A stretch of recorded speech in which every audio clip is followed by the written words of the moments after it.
Hey, how you doing? Dan Land Pro here. See my office here? I created this office with generative fill in Photoshop. I'm going to show you how to just take a blank canvas, tell generative fill, artificial intelligence, what you want, large office with big windows, whatever, hardwood floors, marble floors, whatever, and hit generate. We're not going to do anything else. We already showed you in earlier tutorials how to expand a picture. Now I'm showing you how to make it from nothing but your imagination. Let's get started.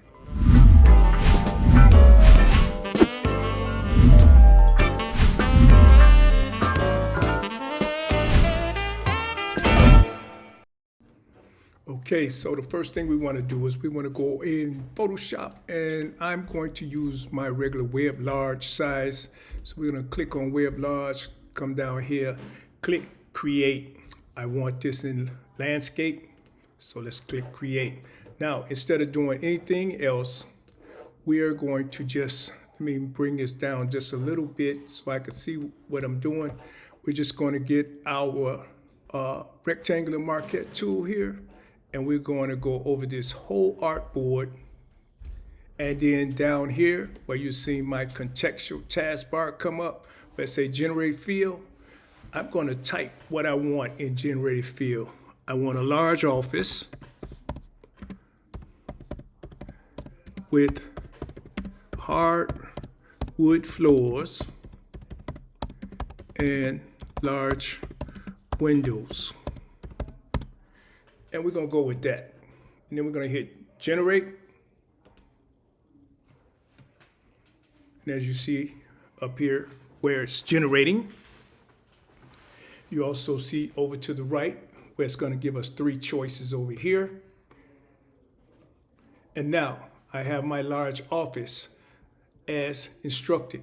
And you see these 3 choices. I could pick what choices I want.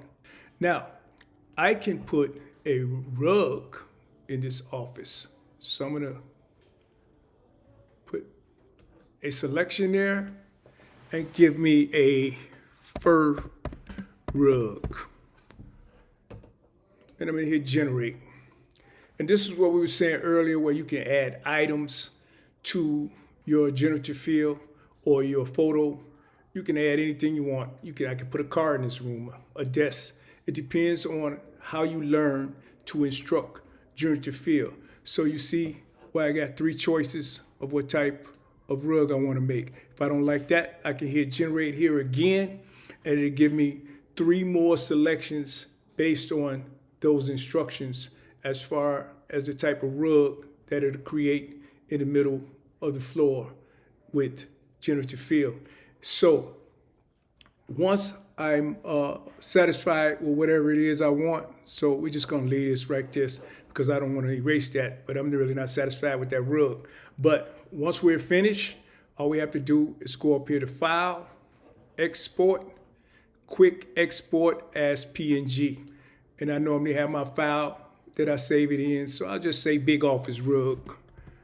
Big office rug.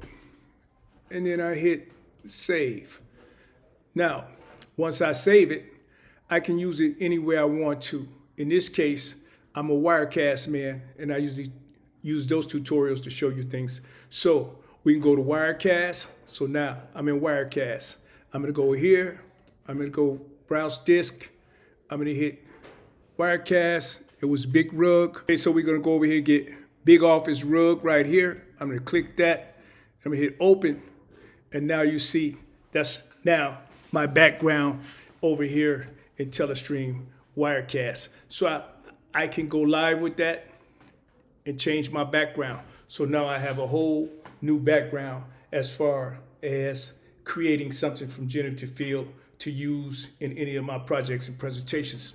Now, you also notice, well, we went over that already in an earlier tutorial, where I would use the blend or the bluer tool to give me a camera lens effect to make it seem more professional. So it's just so many things that you can do with AI. Now, we'll do another tutorial in Wirecast on how we use generative fill to create some of the cityscapes and other things that you can use in your projects as well as your videos. So there you have it. That's how you instruct generative fill to make a picture from scratch, from an artboard or from a blank canvas We went over in our earlier tutorials on how to expand photos with generative fill, and we have so much more to share with you in our tutorials. Make sure you go over to youtube.com, Steppers Express, hit that subscription and that like button so you can continue to get these tutorials from Dan Land Pro.